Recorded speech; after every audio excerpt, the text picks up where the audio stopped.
That's all good, entertaining stuff from Mark Webber. He's always worth a chat, isn't he? Excellent. I loved all of that. And, yeah, very, very interesting what he had to say.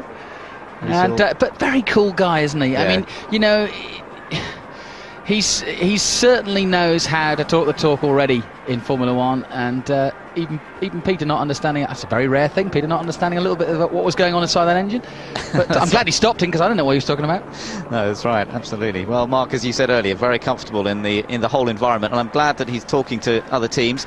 And he reckons it'll be sorted out by Spa. Interestingly, Toyota was saying yesterday that their driver lineup, they reckon they will have that sorted by that time of year as well. That's sort of end of August, and by that time Toyota will have decided exactly on their driver lineup. We expect Salo to stay. Salo certainly confirmed the other day in a press conference that he is going to be there for his third year of his 3-year deal, but McNish's position, of course, somewhat more under threat. Is it me, or is the silly season coming forward each year? I mean, it used to be inherently Spa, didn't it? Yes, that was Hungary, the time, perhaps. And maybe Monza, you know, and so that sort of August, September time was.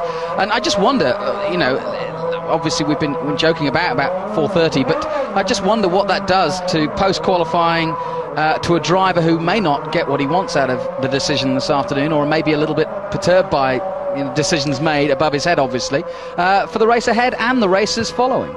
True, but I suppose they probably know, as Mark does now, you know, the guys who are actually involved in that situation already know what's happening. We might not know yet, but it's happened fairly quickly because, of course, Jenson Button's option came up with Briatore right after the British Grand Prix, so the final decision probably wasn't relayed to him until just after the British race, and whatever it is, he now has to work on his own future. So that all goes on. It's part and parcel of being a Formula One driver. You have to be able to cope with all the rumour, with all the talk, and with trying to set up new contracts at the same time as being quick on track. Now, there we are, Frentzen helmet on the arrows, but not much chance of him getting in the car by the looks of things at the moment. We're into the start of the second free practice session here at Manicourt. Bright sunshine, beautiful conditions. We've seen Michael Schumacher and Rubens Barrichello fastest from the earlier 45-minute session, ahead of Raikkonen and Coulthard, then Massa, Montoya, and this man, Ralf Schumacher, was 7th fastest in the first 45 minutes.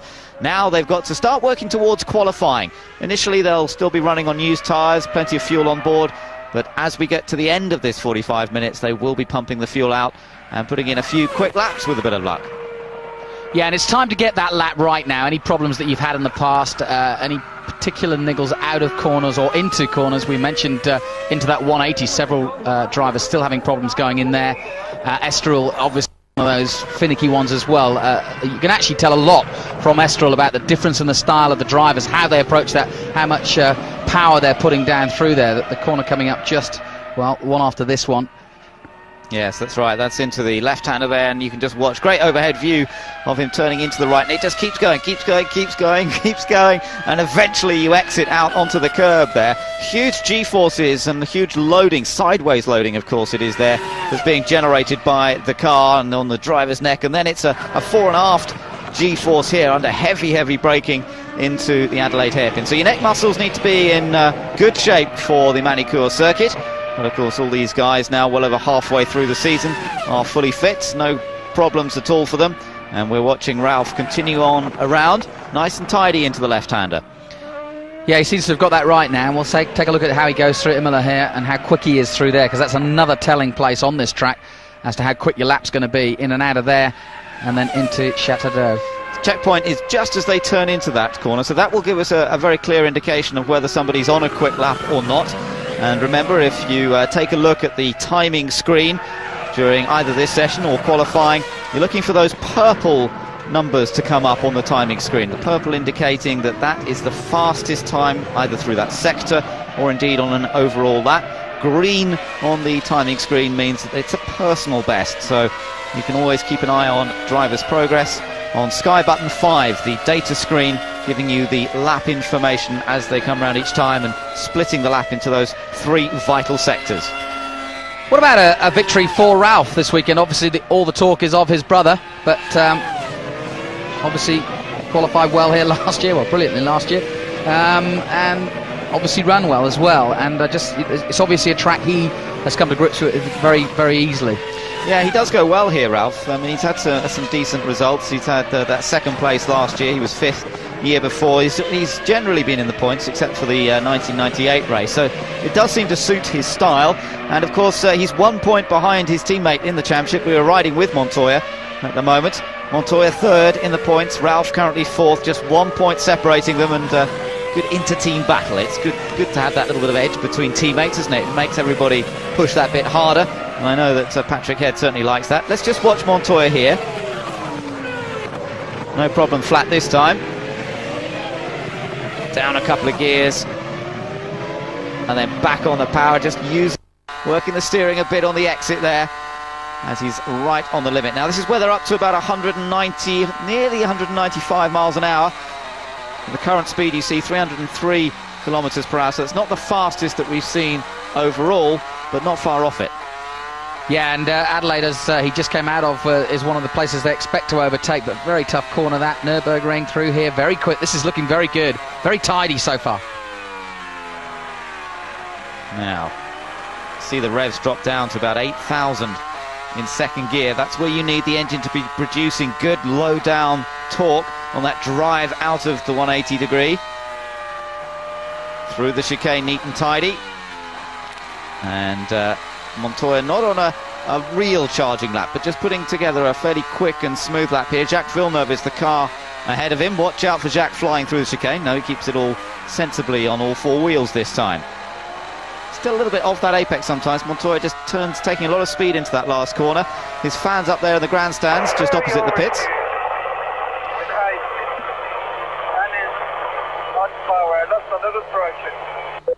Trying to hear what he said. Oh, look at Ralph, what he's been up to. Well, the grass tracking. And the time-honoured signal. Now, I'm not sure which Toyota that was. Was it Salo? I think. No, I'm not sure which one it was, actually. I think it's McNish. Yeah. So McNish now causing a problem, as Ralph reckons, although I have to say I thought McNish did a fairly good job of trying to keep out of the way there, so there wasn't an awful lot he could do except stay offline, and that's what he did. So Ralph getting a little heated, but no damage done. It was just before that section that we saw Sato and Salo tap each other yesterday. Again, there was a little bit of damage done, but thankfully nothing major. Kimi Raikkonen on track then, and McLaren looking today to qualify better than the third row, as we heard from Ron Dennis. You know, McLaren haven't had a great record. They've only had the one pole position here at Manicourt over the years. That was 1998 for Mika Hakkinen, but David's qualified on the front row himself. But to do that, to get better than third row, they've either got to beat a Ferrari or they've got to beat a Williams. I wonder which one they reckon is going to be in their targets. Well, it's interesting. It was very upbeat, wasn't he, Ron Dennis, about the chances this afternoon, and he's never one to puff his chest out and say we're going to do X, Y, Z, but he certainly looked very confident in that interview we saw with Peter there that this could be a good afternoon for them. Blisteringly fast through there is Kimi Raikkonen, and we'll keep an eye on his split times as well. The tyres they're on at the moment, though, have done a number of laps, so we're not really seeing any personal improvements in times here. This is more data gathering again for the teams. Just touches the curb through that last corner. A 14.4 again. We saw him doing 1 minute 14.4 before the break. Same sort of time again, although these tyres will have done a few more laps by now. Ralph's made it back into the pits after his little contretemps with Alan McNish. That face says it all, doesn't it, really? Yeah, a little bit of a frown, isn't there? He doesn't look quite as relaxed as sometimes. And there's his brother, Michael. Let's see what he's going to do in the Ferrari now. Only completed 8 laps earlier on. Most laps that we've seen completed today have been done by Takuma Sato and Alex Young. Young's done 24 laps, Takuma Sato 22 laps in that earlier session. Yeah, Michael's time a 1:12.974, the time to beat it. At the moment, the fastest time out there this weekend. Michael looking very smooth already early on in the weekend. Yeah, out of Estoril, that looked very controlled just over the curb. Look at the speed, 3:03, again 3:03. Montoya with the fastest at 3:05 currently. Traction control working hard there coming out of the Adelaide hairpin, but you know, there's a lot of talk that the Ferrari have done so much work on the electronics with these cars, and their traction control perhaps helping the tyres, and that's all part of the interactive part of a Formula 1 car. Their traction control perhaps a little kinder on the tyres, and that means that those Bridgestones work ever more effectively on the Ferrari than they do even on the other cars. And Michael again on a quick one, but it's just dropped off. Yeah, second sector. Fraction on that second sector, but he did look quick through the chicane, and now heading around the last part of the lap. That heat haze coming up, and A little bit of, we can see the wing vortices coming off as well. Still in the morning air at Manicourt. Is this going to be any better for Michael Schumacher? No, not quite, but look how close, just 48 thousandths of a second slower than his previous best. So that's a good effort, and already with a lap that's beneath last year's pole lap set by Ralf Schumacher. Taking a look at what's Jack been up to this time. Ooh, he was over the curb a bit too much there, wasn't he? Just grounding it out a little bit. As Felipe Massa just psychs himself up. Not quite ready to come back out in the car yet. Jackie Eckelard to his left-hand side here. He's the engineering director at Sauber. He's been so impressed with Felipe Massa's progress this year.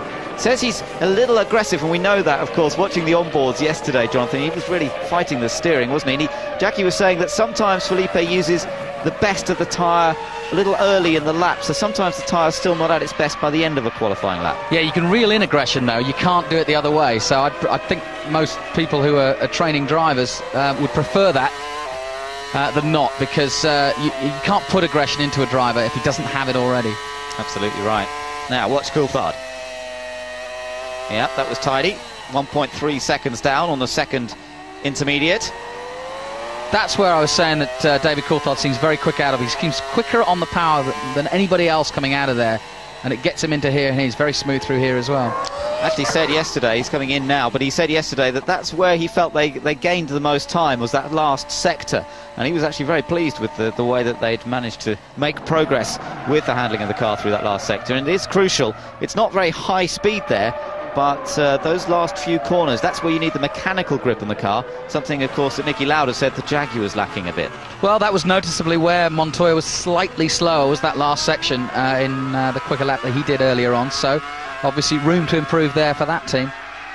Now Rubens Barrichello, a former pole sitter here before he drove for Ferrari when he was driving for Stewart in the wet conditions, but it's going to be a bit tougher for him to do that today. But we've seen him challenge Michael a few times this year in qualifying and actually go and beat him on one or two occasions, most notably in Austria, of course. And we'll just have to see what the Brazilian can achieve this time around. Yeah, well impressed with Rubens this year.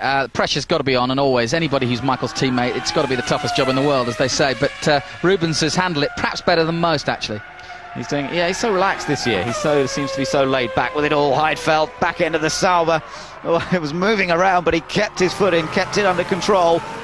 And that's looking pretty good for the German. Well, as you were saying yesterday, you know, it's going to come down to qualifying where you need to literally slide it through the chicanes to actually get a quick time. And I think we're going to see some quite dramatic scenes come final qualifying especially through that last chicane in Imola. Yeah, we're going to see some massive commitment through there from these guys. They do enjoy driving this track in qualifying because there is that edge to it. There are some places where you really can carry the speed, and that was one of them. This was just Heidfeld coming through the last corner, and he just got a bit out of shape there, had to correct, and that will have cost him, you know, a tenth of a second or so.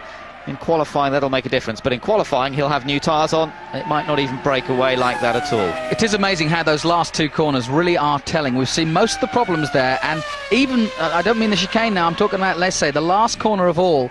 It's not, you know, it's one of those so slow corners, but so many people take different lines through there and get it wrong. And, you know, lap after lap you see people making mistakes there, because I wouldn't say the concentration level goes, it's just that they don't take it as committed as perhaps some of the other ones, and it just seems to let people down a lot. But it's just classic that it's one of those corners that drivers hate, isn't it? It's slow, and it's you know, it is. It's not one you'll enjoy. No, it's not a lot they can do with it, and start line just over it, after it as well. Let's just ride with Eddie. Coming up towards that fast chicane now. Great view over his left shoulder. He had to back off quite a lot for the chicane. And there, under braking, there was some instability as well. This lap saw a personal best in the first sector. Let's watch here. That was pretty neat and tidy there, but just a bit of a slide through that last corner and coming across the line. And Irvine stays in 12th position. Well, we know there's going to be a battle between the two tyre manufacturers, as ever. Bridgestone versus Michelin. Michelin seem to have the advantage on Friday. Bridgestone runners coming back at them today with Ferraris 1 and 2. Peter Windsor has caught up with Bridgestone man Peter Grzelinski. Peter, we've spoken to several Michelin teams this morning, and they're all saying they think they're much closer. Indeed, they might even be ahead of Bridgestone here. What's it like from your side of the fence? Well, judging by Michael's times, they're deluding themselves. But no, we're looking pretty good. I think we get the tyre choice right, we'll be there. It just depends on, as we've only got 4 teams currently running. There's not quite so much information as we normally have, but we're looking in pretty good shape, and if the temperature is as high as we expect it to be, I think we'll be looking really good. What sort of temperatures are you expecting for the race? What's the sort of forecast that you have? Well, for the race, not absolutely certain. The one I saw this morning actually showed it cooler than today, but today I think we could be hitting 35 degrees, so could be quite hot this afternoon at 2 o'clock. Very much so. And race strategy? Normally it's a 2-stop race here because of the fuel effect is too much to run a 1-stop, although from a tyre wear point of view we could easily do 1 stop. We've got amazing mileage from our tyre this weekend so far, and surprising and amazing? Well, yes, because here we expect the rear tyre to give up fairly quickly, and the improvements that we've made over the last few months have quite nice. I mean, we're not struggling at all with the rear end in the way that we have in the past, so we're quite confident that we've got a consistent tyre that's going to run strong right through the race. Great, thanks very much, Peter. Good luck. Thank you. Well, that's a very interesting comment from Peter Grzelinski. He's been involved in the tyres of racing cars for many years, and confidence that emanates from that interview, Jonathan. I mean, talking about how they've developed those rear tyres in particular, that shows that once again the Ferraris really will be the ones to beat. Yeah, it's interesting, especially when you consider strategy for the race. You obviously expected a 2-stop here, and I can't see any reason why that would change. But you never know if one of the Ferraris didn't qualify as well as they'd like. Maybe that might be a gamble if they wanted to choose to do so, to go for a 1-stop. Yes, although as he says, with the amount of fuel, perhaps it's just going to be too much to carry the sort of fuel levels for a 1-stop. We'll wait and see. I'm sure they always have something up their sleeves, don't they? So we'll have to see. Oh, look at Ralph. That was an aggressive turn in, and then the back end of the car breaking away from him. Just a moment ago, while Peter was talking, we had a quick glimpse of Jacques Villeneuve, who looked like he was driving a rally car. Well, he's done that twice today. Once he did the yump coming through the chicane, and just now we saw Scandinavian levels of car control that Tommy Mäkinen would have been proud of. He really was dirt tracking the thing. Well, Colin McRae has been laying down the gauntlet to some of these Formula 1 drivers, including Michael. Who knows? We're getting ever closer, but I have to say, yeah, that was definitely rally-esque. I have to say, Jack's probably the sort of driver who would take Colin up on that challenge, more so than Michael, who's made the odd comment. People have said, well, what do you reckon about this challenge that Colin McRae's laid down? He says, well, I'm not really interested in doing that, you know. Doesn't strike me as particularly safe doing that through the forest. But Jack, on the other hand, I could just imagine him saying, yeah, I'll have a go. I think they should do an end-of-season rally like that, you know. They used to do it, didn't they? The old rally sprint used to take place. They used to get rally drivers and race drivers down at Brands Hatch. They used to get them together doing a circuit race and a rally stage. Great fun it was. We're just going to take a look at that replay, actually. This was the moment. And just look how much opposite lock he gets on here. Fantastic. Oh, that's car control on the Canadian. That is really impressive, and it brings back to mind his father, I have to say, with moments like that. Gilles Villeneuve was famous for his car control. Well, Jacques, that was just stunning. And when you see something like that, it's you know, you almost pray that BAR, as I said, we're willing both Jaguar and BAR to move forward, because Jacques Villeneuve deserves to be where he should be, right at the front there, fighting with Michael. And let's go back to those battles of old, because we need it, don't we? We do, and he's one of the few drivers down there that's completely unfazed by Michael Schumacher and would never mind going wheel to wheel with him wherever. But he's got to have a car to enable him to do that. Now, what's Felipe Massa been up to here? We were watching him there, just getting a little bit unstable under the braking. That's what we can expect to see down into that tight right at the Adelaide hairpin. Interestingly enough, though, the Sauber, they're locking up on the right. We noticed quite a lot of the cars locking up on the left yesterday, and I don't know whether that was set up or what, but it's quite different to see, on the one hand, that car going in, the Sauber going in there, and the right locking up, and then the McLarens and the Ferraris in the left locking up. That was strange. Yes, that's right. The Sauber locking the right, which is what you would more expect here. This is the same area of track. No lock up at all from Alan McNish. And let's just ride with Alan for a moment. Listen to that Toyota engine as he makes his way around. And we can just let's just sit back and ride with Alan for a second here.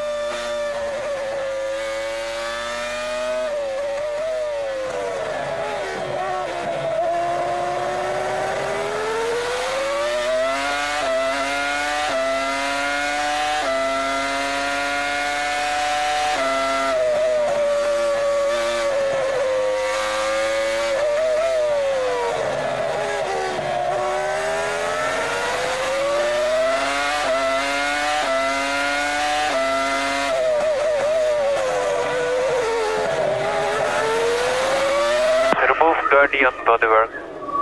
Oh, almost hit the wall coming into the pits there. Yeah, that was interesting, wasn't it? He got quite sideways coming into the pits. The good stuff. I love listening to those on boards. And of course, remember, if you want to ride on board and not hear from us, I quite understand it, because it's a wonderful sound of the engines and gearboxes. Just looking at replay here, who's that? One of the Jordans going wide, coming down into the pits, and it's Sato. That is. That's this goes back to what Herbie and Charlie Whiting were looking at earlier. That same curb, isn't it, that launched Villeneuve.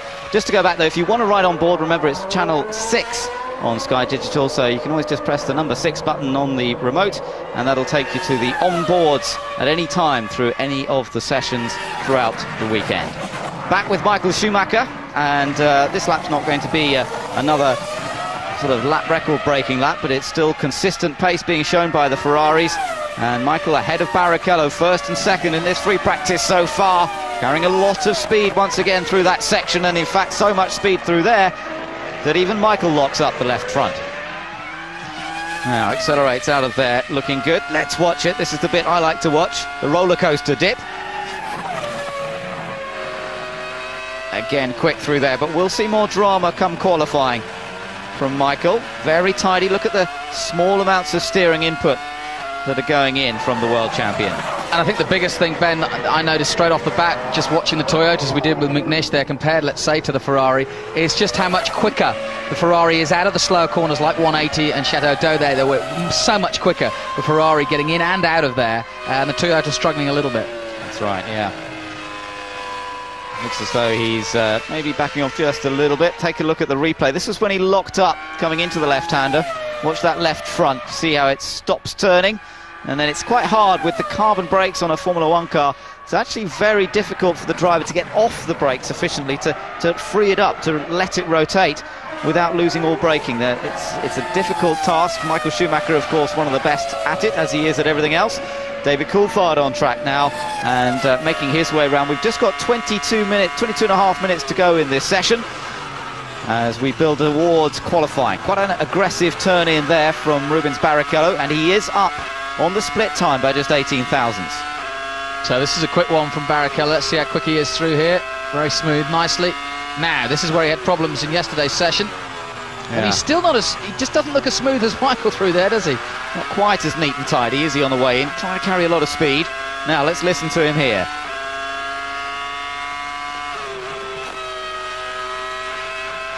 Just fractionally off the power for a while they take some speed off. Oh, big sideways moment there. Collects it beautifully, but that will have lost him a bit of time. And now to the chicane. Sort of corner that, as we mentioned, it can mess up a qualifying lap, but it can also mess up the race. Just a fractional loss of concentration, and he would be in the wall right in front of the pits. Now, Peter, we're enjoying watching this onboard coverage and just comparing Barrichello with Schumacher. It's great to watch these pictures.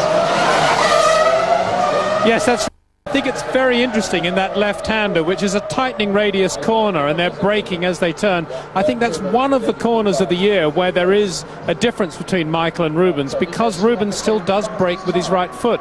And that in itself isn't a problem, but what it means is he can't keep the throttle on and balance the car as well as Michael when he's turning in on the brakes. And I think that is the difference between those two drivers there. Good point, yes. And there is a contrast in styles, of course, between some drivers. I noticed reading an interview the other day with David Coulthard that even David has made that switch, because he didn't do that for many years. He hadn't made the switch to left foot braking, but he has done so, and he and Rubens were talking about it. Yeah, and surprisingly also that he's chosen this moment in his career to make that change. We've got a Jordan off. That's Fisichella. Yeah, Giancarlo Fisichella is off. That's on the outside of the Estoril turn. The fast right-hander. Look at the left rear. It's completely taken off. And we'll have to take another look. Hopefully we'll get a replay. Red flags are out. The clock stops. 20 minutes still to go in free practice here at Manicourt, and we have the first major incident of the weekend so far, and concern down there in the Jordan pit as Fisichella does clamber out. Out he comes, and he's okay, which is fine. But let's just wait and see what happens. A slow-moving Michael Schumacher going past just to see what's happened. And the main thing is he's okay, but that's a bit of a blow to Jordan's hopes as they try and get ready for qualifying. Yep, Sato went off there yesterday, and it is a very fast part of the circuit, obviously. Let's hope he's okay, because, well, he looks fine, but, that is a very quick part. As we say, it's flat out going into... Let's take a look. Here we go. And we'll have another look here at what's happened through the right-hander. And is he just going to run too wide? He puts a wheel over the curb. No, bits come off. The front wing came off. The front wing came off as he went over the curb. And then, of course, with no front grip, the car just ran wide. Oh, that is a nasty accident. Big impact. And they are travelling at very high speeds on the exit of that corner, some 160, 170 miles an hour. And the thing just... Now, let's take a look here. He comes out over the curb, bobbles that front wing. Now, you would not expect that. He didn't hit the curb that hard to expect. And, of course, it lifts the front end off the tarmac completely. It wedges underneath the chassis. And that is very worrying indeed. Brings back memories of losing wings earlier this year from other teams. But it's the first time we've seen that on a Jordan. And Gary Anderson... and Eddie Jordan himself will be very, very concerned to have seen that. That is a big worry, and luckily, hopefully, he's okay. We can see Eddie is talking to Gary right now, and but that was a fast move. Villeneuve went off there in qualifying, I think, a few years ago, and it's a very fast section to go off, and as you saw there, no loss of speed when he hit into those tyres. He was still going flat out. That's one of the most frightening type of accidents for a driver. No control at all. Seemed to have it all his way, but it didn't work that way. He's now in the back there with Sid Watkins, who will bring him back to the medical centre and just make sure that everything is okay. But Fisichella looking a little bit shaken, I have to say. He's usually looking pretty relaxed. But that was a big accident.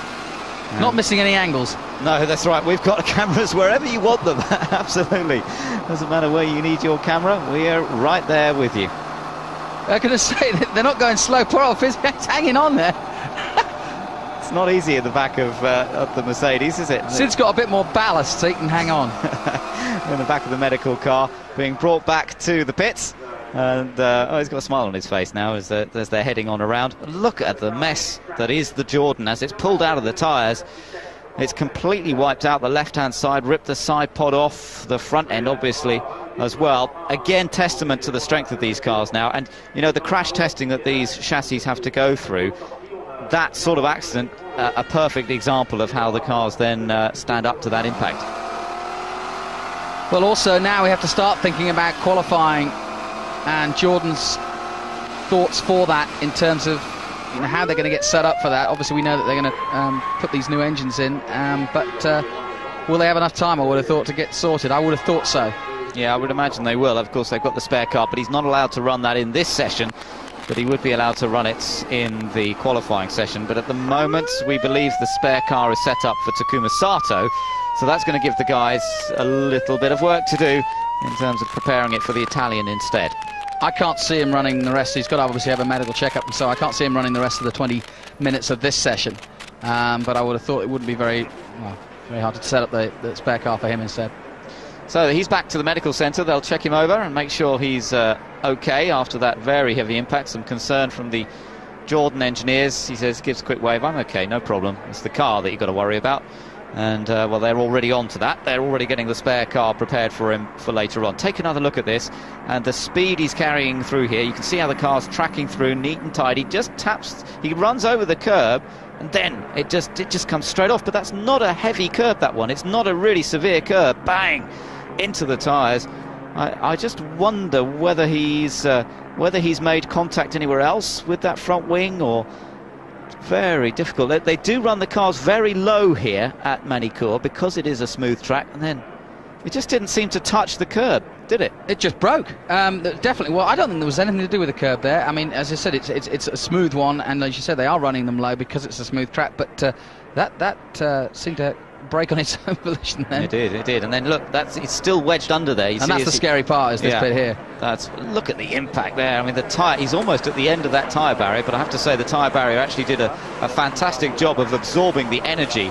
But look how a bit further on there wouldn't have been a tyre barrier. So, you know, that was certainly the right place to hit. If you're going to have to hit anywhere, he managed to hit just at the right place. And it wouldn't surprise me if they don't add a few more tyres along that stretch. Having seen that accident, seeing what's possible, might be worth a few more along there. Well, it's been a tough weekend for Eddie so far. Grilled by Watty yesterday, and now having to sort out his own cars. Yes, that's right. Yes, certainly Watty gave him a hard time about what engines they'll be using next year. Peter Windsor told us that he's gathered they may well have done a deal with Toyota, not for next year, but for the year after, to have an engine supply. That's yet to be confirmed, and Eddie certainly wasn't going to give anything away. And here comes Charlie Whiting now to have a look at that area. They've announced that the session will restart once the tyre barrier has been repaired, but of course there's quite a lot of tyres got moved around there, and Charlie just checking to see how long it's going to take them to get the track back in order again. Well, in a weird way, I suppose, with the temperatures going up, some of the other drivers will probably be quite grateful for the fact that they've got a little bit more time in this session left. Temperatures going up, but obviously the concern is safety right now with Charlie, and making sure that tyre wall is put back securely, because it could happen again. Yeah. And that's been a fair impact, and I tell you what, brave cameraman too, credit to him. Absolutely, yes, look where he is, right on where that car went in, basically. So that must have been a fairly frightening moment as a Formula 1 car approached him at such high speed. But they've just got to get this all sorted out and then get the session underway again. But I have to say, good tyre barrier, 2 rows of tyres, as you can see, and good height to it as well, and it absorbed a lot of that impact that Fisichella suffered on the exit of the Estoril turn. So, as we say, first real major incident. We've seen lots of spins, lots of incidents, lots of people using the revised tarmac runoff areas. First time that we've seen somebody actually into the tyre barrier this weekend. There's his teammate Takuma Sato. Of course, they will be concerned down there in the Jordan pit now. What is happening with the front wings? Will they have to take all the front wings and have a close look at them? Well, they're not having a particularly close look at that one. Yeah, and I haven't read anything about them making any modifications necessarily to that part of the car recently, and it just seemed very odd. Well, front wing has been on that car, we think, for about 3 races, so you know they've had mileage, they've had experience of it. They would have been checking them over the last few Grand Prix, but you just never know. Stresses and strains on a Formula 1 car, you can't always predict them. And it is quite possible that he might have just touched hit something, or clipped a curb somewhere else. That's often the way something gets weakened, and then of course it breaks later on the lap. And as you say, you know, 3 races, and that's the lowest they've run it, so maybe that could be an indication too. Well, I'm sure they're working on that. Meanwhile, we're in the Arrows pit once again. I do feel sorry for those boys. They're doing a good job of keeping spirits up. You can see them laughing and joking, the Arrows mechanics. But at the moment, still no action. Now, Peter has made his way to the Jordan pit, and we'll see if you can learn anything. Peter. Well, not really, Ben. No, just looking around. Relative calm here, I have to say. There is a fairly complicated sort of front suspension strut layout on the front of the Jordan. No reason to think that in any way it's dangerous to see the front wings here. It's just possible, of course, that he might have touched a curb somewhere else and dislodged something before he got into that corner. We'll know more about that in due course, I would guess. Just talking about the engine situation, and Watty yesterday giving Eddie Jordan a hard time. It turns out that I think the one question Watty didn't ask him was whether they might be running Ford engines next year, because I think the latest news is that Jordan may well be running a Cosworth engine, but it'll be badged a Ford as distinct from a Cosworth, and I think we need to get Watty to ask Eddie that question tomorrow. Well, we can wind him up for that one, Peter. That would be good fun. But do you think that, if that's the case, do you still think that Eddie's done a deal for the following year for Toyota? I do, yes. I was chatting yesterday to Ove Anderson asking about Toyota's policy for supplying 2 teams in 2004, and he said, well, it's early days, but there is an advantage to that because you can start to get more information, you can judge your own performance. And he was certainly not saying it's going to happen, but equally he wasn't denying it, which in Formula One speak usually means it is going to happen, I think. So we'll watch that space. It's an interesting one, but that is interesting about the Ford engine as well, because I'd read somewhere else, I think just this week, that Nicky was saying, well, if they do get a Cosworth engine, it won't be branded Ford. So that is a different story, isn't it? It is indeed, yes, and I think, as I say, we ought to sit back and enjoy Watty and Eddie Jordan tomorrow. All right, we'll wind him up. We'll get him ready for that one, and tomorrow we'll get John to come in hard on EJ if he's up for it. Well, there's still work going on the back part of the track as they continue the repairs to the tyre barrier, and they're saying it's going to take about 10 minutes to repair this tyre wall. That doesn't surprise me. It is a fairly complicated job, just making sure they've got everything they require there, and of course it's got to be back to full spec. They can't make it anything less. There we can see replays actually of the crane there just taking out a whole section of tyres. They've got a pretty good system here, binding together a bunch of tyres so they can take out sections and replace them fairly quickly. So it's a good effort from the people here at Manicourt to get this session up and running as quickly as possible. And it is funny, isn't it? You know, the technology involved in this sport and has increased safety since '94, etc., has gone forward leaps and bounds, but still good old-fashioned rubber tyres still being used to great effect. Yeah, and they work, don't they? I mean, that's the interesting thing. The FIA has looked into other areas, other ways of providing absorption from barriers, and so that they do have some effect, but they've stuck with the tyre barriers for the moment. In America, other things have been tried as well, and they are adopting them in some cases in the States. But for the moment, as you say, the tyre barrier seems to do as good a job as anything. It's cheap as well, it's effective, so until you come up with something that's markedly better, then you might as well stay with it. So frantic work going on in the Jordan pits, but I wouldn't say there's any too much major concern of the breakage. It looks as though it's business as usual. We saw Eddie talking to Gary Anderson, obviously about what happened. Still can't work it out myself, but I don't think they're going to... Well, it doesn't look at the moment as though they're going to be too concerned about it. No, I think we're going to have to wait for later on today. They no doubt will look into the whole situation and to be able to report back as to what they thought happened. The important thing is to get the spare car ready for Fisichella for qualifying. As you say, it's very unlikely he'll be out in the remainder of this session, but I'm sure he'll be ready to qualify come 1 o'clock. His car now being taken away. Very, very second-hand looking Jordan. Fissy's going through a bit of a tough time at the moment. He had a great run of 5th place finishes going, and then that accident with Sato at the Nürburgring. Disappointing run last time at Silverstone, didn't really come together for him there, and now this accident. It's just not a good mid-season for the Italian. Ralf Schumacher in conversation there with Sam Michael at Williams as they continue to work on their setup for qualifying this afternoon. Yeah, Fissy 8th in the championship at the moment, and as we look ahead to the rest of the year, obviously Michael's going to wrap it up either this weekend or probably in Germany. And now I suppose the battle is on for the runners-up spot, and that still is very much wide open. Yes, that's right. Barrichello looking as though he might well be able to take that runners-up spot, but we've got a good battle going on between him and the likes of Ralf Schumacher and Juan Pablo Montoya. There are all the bits being gathered, and there are plenty of them. Carbon fibre bits and pieces with the side pods being ripped apart there. But you can see the monocoque itself, just behind the brake master cylinders, completely unaffected, so hence Fisichella was able to jump out of the car with no injuries at all, and that's again testament to the strength of those monocoque chassis. As Charlie Whiting still checking the watch and hoping that they can get this session restarted. Still those 20 minutes to be run in second free practice. Yeah, Jordan fans eyeing that up for Eddie's next garage sale, which I'm sure will be as always. Yep, there'll be some useful little mementos there. But Fisichella would be only too happy if that hadn't occurred, of course, but he's just got to get on with it now, and they're getting those tyres sorted out fairly quickly. Good system to replace them. They're all bound together now. They've got the rubber outer barrier as well, and they're all bound together so that they don't disintegrate or come apart when the car goes into them. There again is and it dissipates the impact as well. Yeah, dissipating the impact, but nowadays, of course, the tyres don't go rolling all over the track, which is what used to happen when they didn't bind them together in the same way. So it's much, much safer now, absorbing the energy but staying in position and not affecting other cars that might be on track. Be interested to look at the telemetry and see just how fast he was going when he actually hit those tyres. Yeah, I'm sure they'll be feeding that information out a little bit later on. Meanwhile, Felipe Massa, a little bit frustrated. It's a bit of a tough time, this, for the drivers, where they know they're still got work to do. They need to come out for another 20 minutes or so.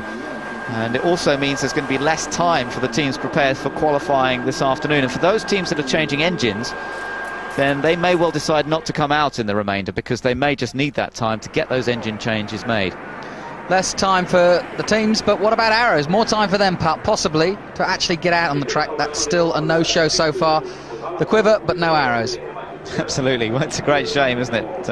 Frentzen and Bernaldi, still no sign of them making their way onto the track. There's Michael Schumacher, and he looks as though he will be coming out for the last part of the session. Relaxed and easy with Jean Todt being introduced to some important people, no doubt.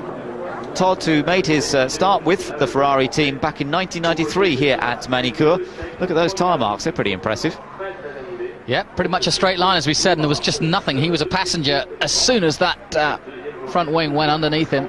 And a very frightening moment for any driver, especially when they lose control like that, because there's just nothing they can do. No, that's right, and with the front wheels jacked off the ground with the wing underneath, he was on a very high-speed skateboard virtually, wasn't he? Well, even worse than a skateboard. No brakes at all on the front wheels. It was just the rear wheels that were doing the braking effectively, and that wasn't going to take much speed off. But even in those moments, as a driver, you've got to remember certain things, like where your hands go, whether to take your hands off the wheel, etc., because that's when you can injure yourself badly. If you know the impact's coming, and obviously he did at that point, he had enough time, whether it was just over a second or not, it was still enough to realise that there was going to be a heavy impact, and it looks as though he took the right precautions, because he looks okay. Well, there he is, Bernie Ecclestone, making his way down the back of the paddock, keeping his eye on everything that's happening in Formula One. And, well, he'll be pleased to see how the track has reacted to this. Got the car out of the way very quickly. They've replaced the tyre barriers effectively. And it should be a fairly smooth restart in just a few minutes' time now for this last 20 minutes of the free practice session. And this is the time that we would expect them to be putting in some simulated qualifying runs and to see some pretty rapid times being set, as long as they feel they've got the time between sessions still to prepare the cars for qualifying. Spare car in the middle there of the Williams garage, not used yet. They're not allowed to use it until we get into qualifying. And still Sam Michael and Ralph having a detailed conversation. They really are discussing things a lot here today. Ralph, of course, was pole sitter here last year, but it looks as though they might have to do some work if they're going to achieve that again. And that crash has actually given the rest of the teams a lot of a chance to really rethink anything that they might have wanted to do in the rest of that session. Obviously they've got a little bit longer now to think about it, but I just heard that Nick Damon is down talking to Gary Anderson of Jordan. Let's find out what happened. Gary Anderson, good news, looks like Giancarlo's okay, but what happened? We saw the wing fall off, but why? Obviously we don't know yet, we'll have to have a look when we get back, but there's a lot of quite high curbs here, and obviously there's a few excursions across those fast chicanes that doesn't do any good. But we keep inspecting every time, and it looked okay before we went out in that run. So we just have to wait and have a look, really. Is this the same wing as you've been running for months, or a new design? No, it's the same since this wing came out. I mean, it's been around since Austria, I think. So, yeah, it's done a few miles. So it's a bit strange. But, again, as I say, this place is fairly daunting when we hit the curbs. A lot of work on the spare car. I take it you're going to put in a qualifying engine. You see doing engine change? Yeah, we've got a slightly better spec for qualifying and the race, really. So we're putting that into the spare car now. This one looks as though it's a dustbin job. But we'll have to see when we come back, because we've only got 3 cars here, and see if we can resurrect it for tomorrow. Gary, thanks very much. So logistics is going to be a little bit difficult for Jordan, and they'll have to hope that neither driver does anything like that again. When you've got Takuma Sato on your driving strength, it's always a little of a concern. I do rate Takuma, but he has had his incidents this year. He's been finding the limits, as they say. Well, let's hope he keeps it in one piece in qualifying this afternoon. Otherwise, they're going to be up against it to have 2 cars ready for the Grand Prix tomorrow. Meanwhile, down in the Minardi pit, Alex Young still working on trying to make sure he qualifies here today. He's done a 1:17.2 so far, and that's a massive improvement on his time this morning, which is a 1:18.2, I think. And so things are moving forward for the birthday boy, but will they be enough? Well, we'll find out in not too long time as we approach that qualifying session this afternoon, as Fisikella's car brought back into the pit lane, and the Jordan team will now have an opportunity to have a good look at it, see what the damage is, make sure if the monocoque's okay, and hopefully be able to rebuild it into a usable car for tomorrow in the warm-up and as a spare perhaps for the Grand Prix itself. But that's the shredded remains of what was an immaculate-looking Jordan Formula 1 car until just a little while ago. One thing we haven't mentioned too much is Jenson Button up there in 4th position at the moment. The other positions kind of expected from yesterday, but Jenson definitely moving forward. That's a good effort. Yeah, he's in the 1 minute 13s, 1 minute 13.928, so ahead of Coulthard at the moment, and truly also popped up towards the latter part before we had the red flag, because he got up to 6th. So both Renaults in the top 6 at the moment, and that's definitely an improvement from what we saw yesterday. Maybe we'll see something a bit special from them in qualifying this afternoon, and that announcement from Flavio Briatore about the drivers coming up later on today, well after qualifying's finished. But of course we'll bring you all the updates on that with our coverage of the warm-up starting on Sunday morning. Everybody desperate to get in there with the cameras, Jonathan, and the team just as desperate to get it covered up. Yeah, they want to get that covered up, as Gary says, dustbin job or car boot sale for Eddie. That car's going nowhere, and I don't think there's much retrievable from that at all. It's always interesting to the snappers there to get something, get a good look at that car. Yeah, radiator you can see on the left-hand side there, looking very mangled. That's as a result of the impact. That one's certainly a bin job. We're going to get much out of that. And of course, you may well have damaged not only the exhaust pipes, but even the engine itself. When a hit like that can actually damage the block of the engine, so they'll have to strip it all down and have a very good look. And it's likely, in fact, that engine will be sent off for rebuild now, having gone through an incident like that. They wouldn't want to run it in case of some sort of damage being done internally.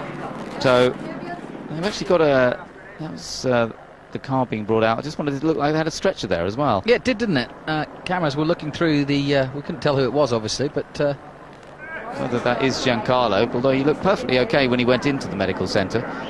Perhaps he's got a bit of a sore neck, and of course with any kind of neck injury at all, they will always be very, very cautious, and it may be that they want to take him off for some x-rays. We'll have to wait and see. The session will restart at 11:05. He was rubbing his hand a little bit. Maybe, as I said, he didn't actually, as I said, big impact, and I was wondering what he was going to do with his hands, because obviously that is one of the last things to think about when you're trying to control the car. That's right, yeah. So, well, let's hope Giancarlo's okay. I'm sure the team will let us know once they get some information. And the restart will be at 5 past. That's in just over 3 minutes' time. We will get this session underway once again, and it'll run for the last 20 minutes or so. So, yeah, it looks like Fisikella's being taken off to the nearby hospital.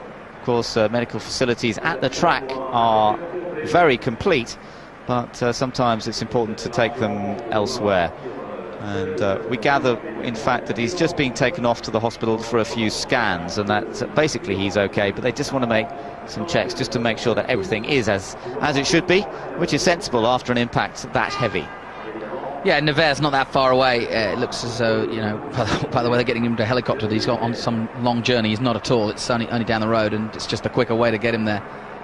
So Fisikella not having a good morning here at Manicourt. It's never been a particularly kind track to him in terms of results, and it looks as though once again things are not going the way of the Italian. But for everybody else, they've still got some 20 minutes in which to concentrate on a setup on the cars for qualifying this afternoon. Ferrari's currently first and second fastest, the McLaren of Raikkonen third, the Renault of Button is fourth, then it's Coulthard, Trulli, Massa, Montoya down in eighth, and Ralf Schumacher down in ninth. Williams never giving much away in these free practice sessions, but you have to say they're not as far up as we might have expected them to be, and there does seem to be an awful lot of discussion going on in the Williams pit as to how to get the car ready for the session this afternoon.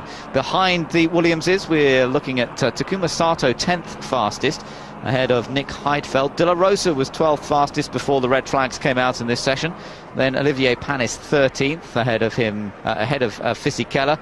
Irvine was 15th fastest before the session was stopped, and then it was Villeneuve and Salo.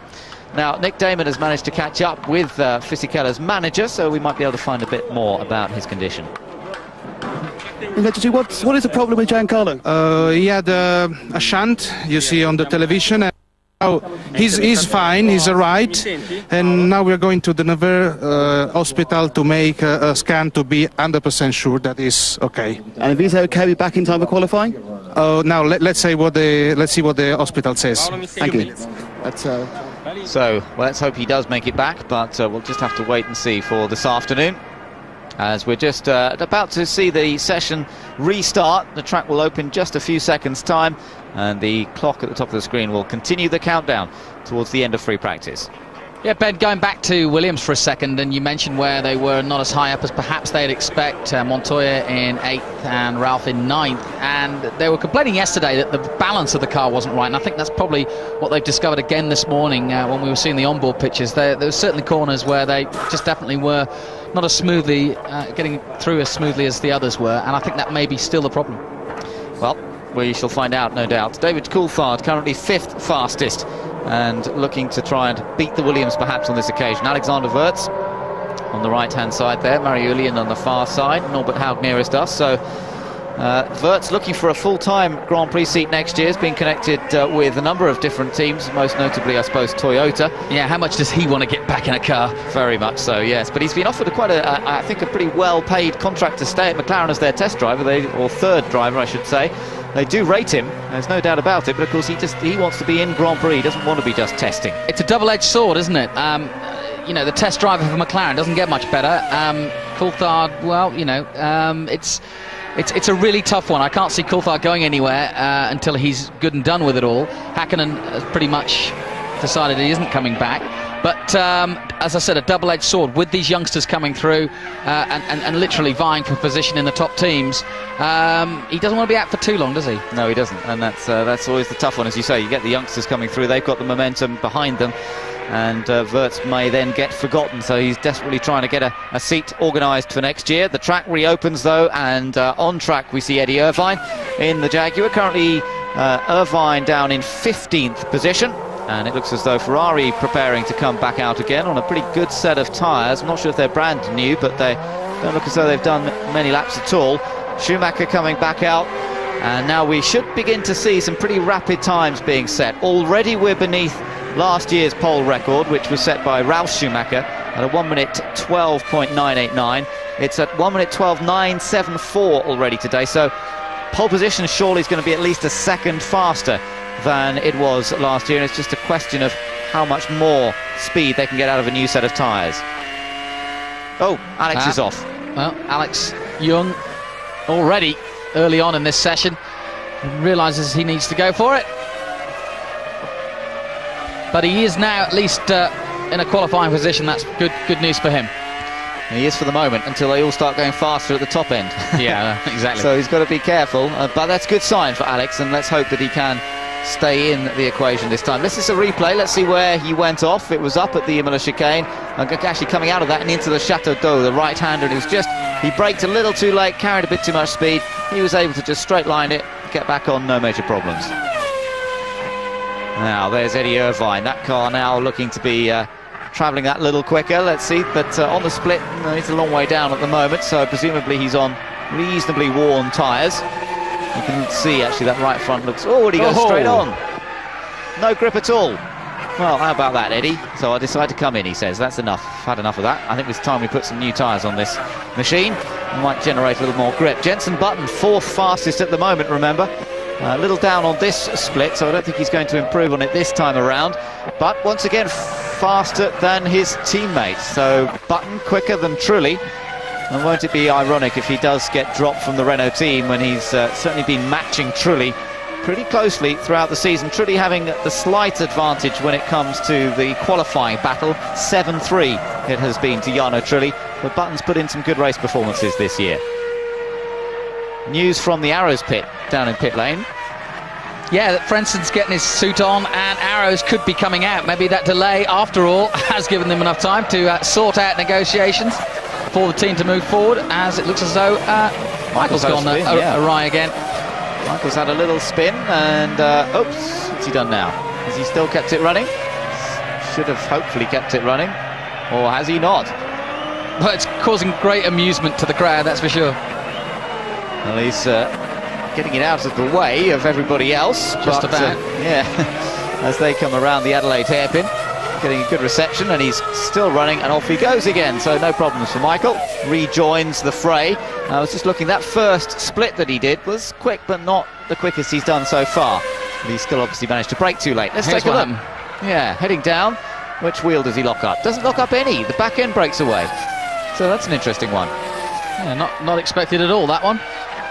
We heard Ron Dennis talking about how they can adjust the amount of engine braking that the cars provide. That looked like that might have been something like that. Maybe he had the brakes on a little late, or maybe just a bit too much engine braking, locking the rear wheel slightly as he turned in. That spun him around, so we'll just have to watch and see if he continues on the next lap to try and improve on that. Meanwhile, the Arrows team, there we are. They are preparing to send their drivers out. Oh, another one. Barrichello, yeah, getting a bit carried away. Just watching Barrichello going over the things there while we were looking at Arrows there, sorry. Nice.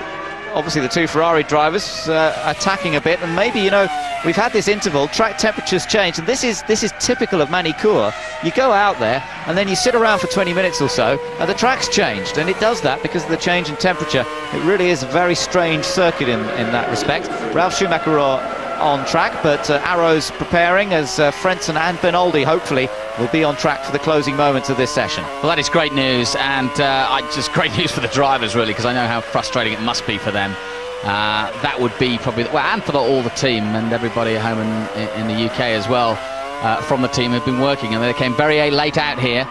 They didn't leave, I don't think, till Wednesday or so with the actual car. So it's been a traumatic week, and I would have thought it'll be a breath of fresh air to finally see them out on track. Yeah, fantastic. Let's just hope that they don't get overexcited now, you know, not have sit around for nearly 2 days, and then you finally get your chance to get out there. Easy to get a bit over the top, perhaps. Yeah, maybe, but let's hope not. Now we're riding with Montoya. That looked pretty good through the chicane. He's only 3/10 down. This should move him up because at the moment he's 9th. He's got green sector times. That means personal best so far on this lap. So this will move Montoya closer to the top end of the times. Has to work it a bit there. Out of the final corner, and he goes 3rd. He goes behind the two Ferraris. He's still a full 7/10 of a second slower, or 6.5 slower than Michael Schumacher. But it does put Montoya much closer to those two Ferraris. There is Enrique Benoldi strapped into the Arrows. He's ready to come out on track. Frentzen's on the far side of the garage, and at last these two are going to be putting in some laps before the end of the session. There's Frentzen, and that's just a great sight after their trials and tribulations, sitting around all weekend so far. Now they've got the opportunity to at least get a bit of a feel for the track before qualifying begins. Yeah, question is, where do they start in terms of their programme? Because, of course, they, like all the other teams, will have had a full programme of things to try out and set up for. Now they are ever closer to qualifying and the sort of temperatures and track conditions that they would expect. So literally, it's almost an elongated qualifying session for them, final qualifying, isn't it? It is, that's right. Montoya's on another quick lap here, and interestingly he's managed to maintain fairly decent pace on this second flying lap. Now, we haven't seen many people manage to put in a second quick lap. Normally the tyres performance goes after one quick lap. Let's see if he carries on around. Yes, he is going to, and this quite close to his previous best. Did a 13.6 a moment ago, does a 13.7 on this lap. So that shows the tyres holding up pretty well, and perhaps Williams are going to go for the slightly harder Michelin. Maybe McLaren will go the softer way. That's certainly what Peter Windsor was thinking might happen this morning, and perhaps that's what we'll see for qualifying. We might see McLaren's qualifying relatively better, but it might be better news for the Williams in the race itself. Wow, taking a look at Sato. His teammates flying off to Nevers. He's flying on the track at the moment, but he's 1.5 down. Oh, that was pretty impressive, wasn't it? Very. He was quick through there, but the split time not particularly fast. But no fear from Takuma Sato. This guy, I don't think, knows the meaning of fear. He's always got the car on the ragged edge. And I know from people who were actually standing at the sidelines watching at Silverstone at Beckett's, they said that Takuma Sato, one of the most committed through that section of track. If you were standing right beside the track, you could really hear and see how much effort he was putting into it. You were talking about this young man, about his aggression earlier on, and I think going back to Sato for a second, he is a classic example of somebody who perhaps is overly aggressive. Certainly in his Formula 3 days, he was criticised a lot for being as aggressive as he was on the track, and literally giving no quarter to anyone. But I think that's, in terms of his future, a good thing.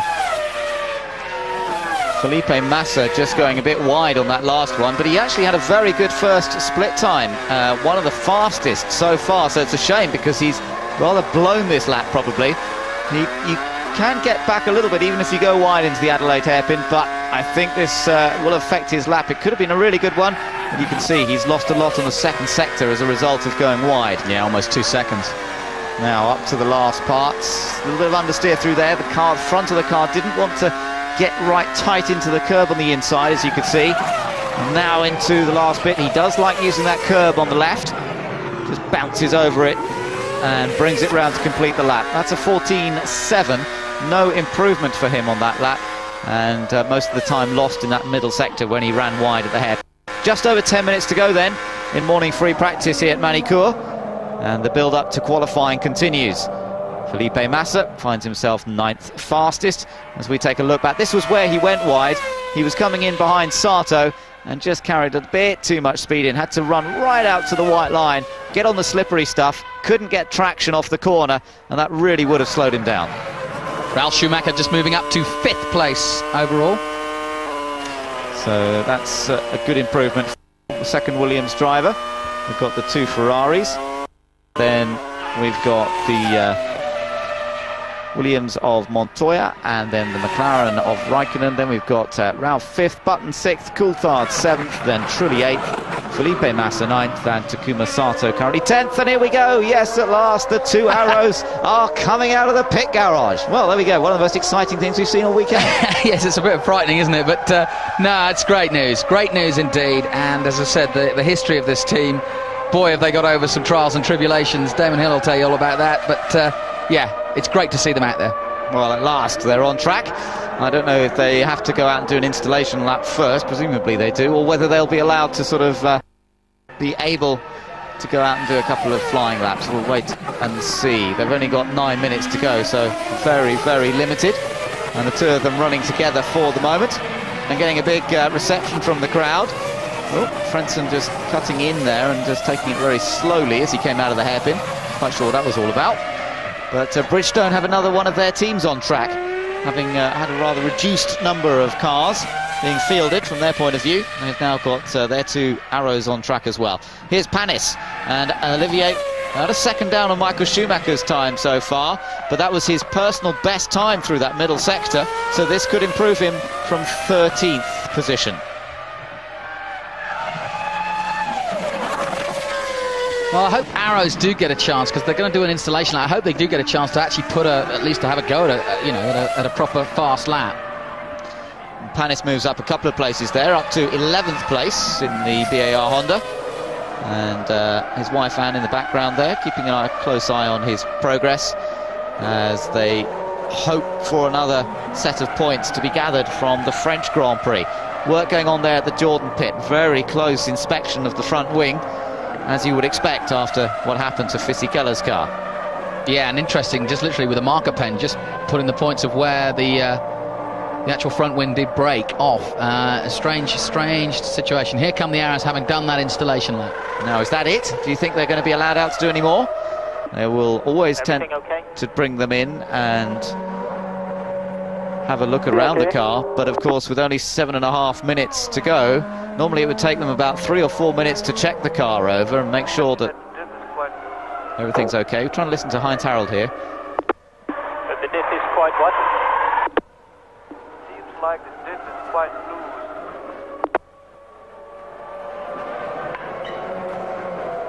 loose. Saying the diff feels quite loose at the moment, adjustable diff of course, as John was telling us all about yesterday in the programme. That's it's basically part of the transmission that feeds the power into the rear wheels. Ralph doesn't look very happy, does he? No, he doesn't at all, does he? He has moved up to 5th place, but I don't know whether he feels that pole position that he took here last year is going to be on target. That looked good from Raikkonen, that looked committed. He's only a 1/10 of a second down at the second split. This could take Raikkonen up to 2nd, perhaps, behind Michael Schumacher. Currently he's in 4th. This could put him ahead of Barrichello and Montoya. And Coulthard also on a good lap at the moment. So it's Raikkonen first, a 12.995. Great lap that from Kimi Raikkonen. He goes 2nd to Michael Schumacher, but Coulthard is about to come round also on a very quick lap, and let's see whether Coulthard joins him. He goes third, so it's second and third for McLaren Mercedes, and Ron Dennis, his confidence earlier being shown again in the performance of the two cars. Yeah, that no smile necessarily from Ron, but almost as predicted. Well pleased with that, I would have thought, and they're definitely going in the right direction at the moment, McLaren, for this weekend. So can they get above that third row of the grid? That's what they'll be looking to do today. Raikkonen just a fraction faster than David Coulthard on that last lap, but it's qualifying that counts.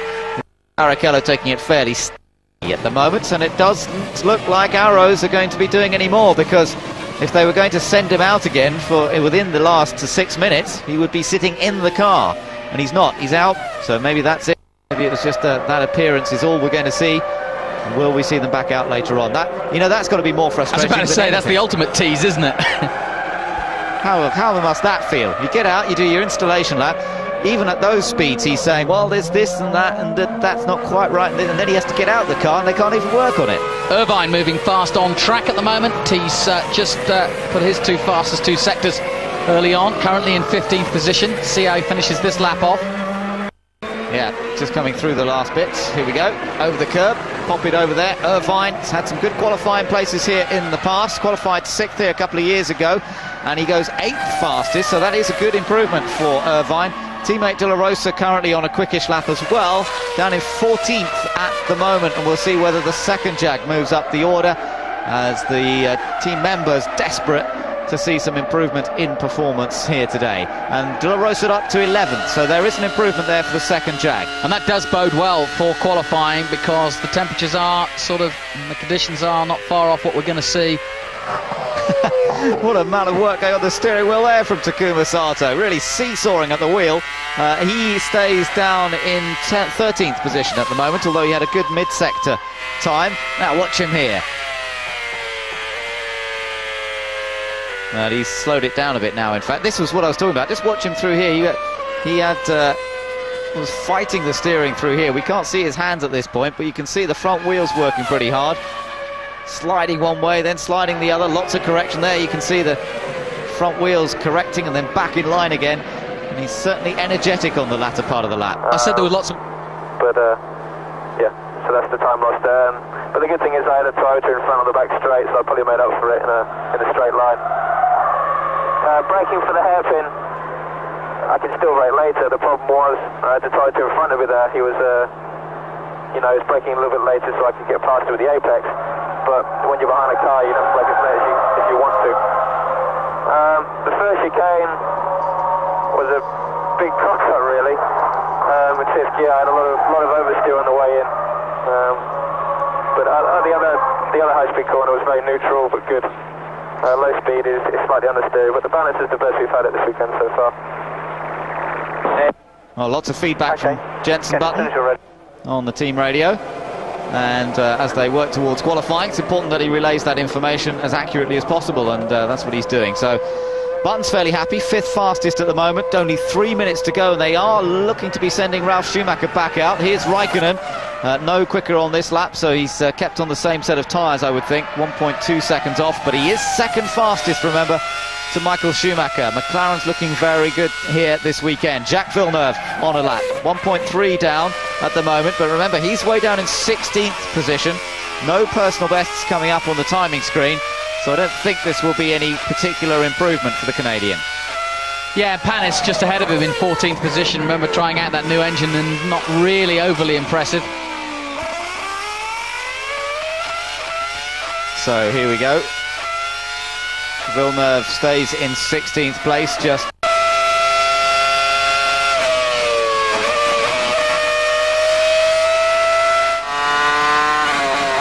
7-4, having a good chat with manager Willie Weber, and they're happy with that performance. He doesn't need to go out and do any more. He's completed 19 laps this morning, not as many as 34 laps have been completed by Jarno Trulli, 42 laps by Alex Young.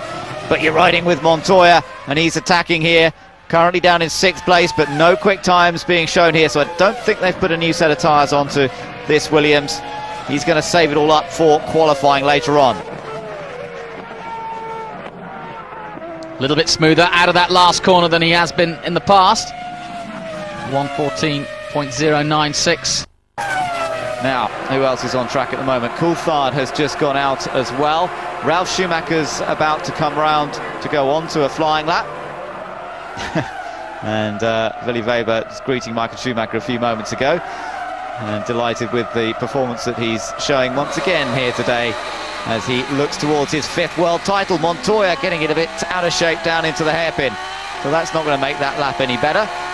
Ralf. Slow down. Feels a bit better.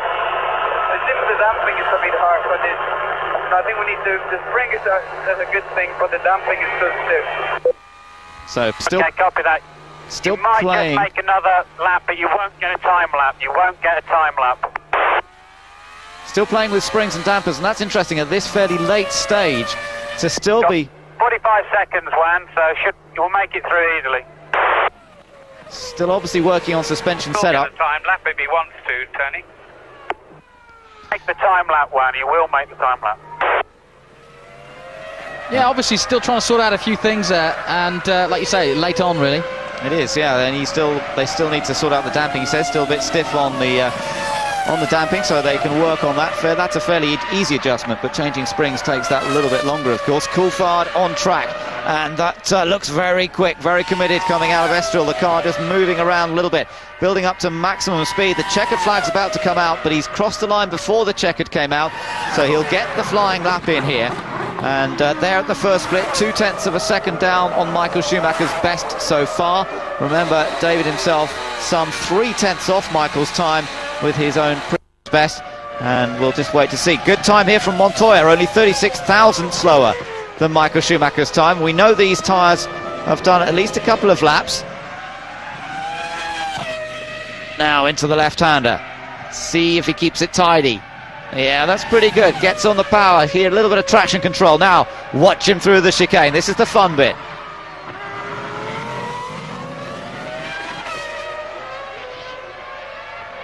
Oh, he carried a lot of speed through the second bit.